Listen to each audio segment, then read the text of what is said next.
All right, just a quick note before we get started looking at Jungle Scout here. Understand that this is a paid-for program extension. However, the great thing is there is a 14-day refund policy, so it's pretty much like a free trial. Okay, let's get started. Hey everyone, it's JZ. Let's just have a quick review of the Chrome extension for Jungle Scout.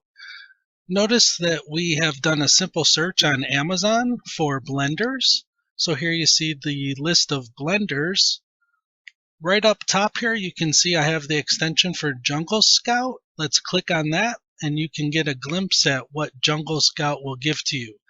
Notice that we have the product name just as they're listed here on the page. So you can scroll and check out some things in the background as you look at your list.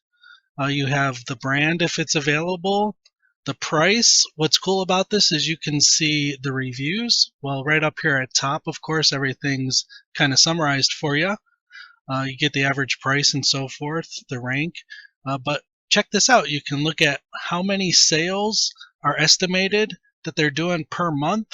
You can get a quick look at the rank, of course.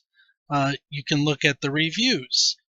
Look at the rating, and then also if it's fulfilled by Amazon or if it's an Amazon product. So here you have FBA for fulfilled by Amazon. You have Amazon if Amazon's the actual seller of the product. And then you have merchant as well. So you can get those great insights. You can also get an idea of what the revenue is per month. Look at these whopping revenues on a monthly basis. So this is a great way to size up your potential competition, see if you want to get into this particular product category or not. Just a valuable all-around tool. Again, this is the Chrome extension. There is a web app, but just wanted to give you a quick look inside. If you're interested in this product, feel free. There's a link below. You can get connected up and started today. All right, happy scouting.